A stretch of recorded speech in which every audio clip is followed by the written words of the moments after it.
What's up guys? In today's tech tip, I'll be showing you how to change between buttons and navigation gestures on your Galaxy A13 5G. Now you can use these virtual buttons at the bottom of your screen for multitasking, for going back home, and for going back as you navigate your phone's interface.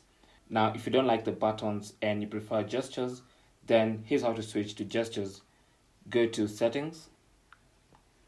On the settings page, go to Display, tap on Display, and then on the display page, scroll down to Navigation Bar, select that, and here you can switch between buttons and gestures. You can see buttons is selected, and that's why I have buttons at the bottom of your screen. Alternatively, you can choose gestures, and as soon as you choose gestures, you see the buttons at the bottom of the screen disappear.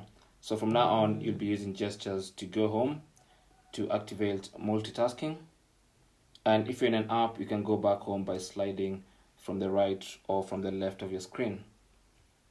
And that's how you can switch between gestures and buttons on your Galaxy A13 5G.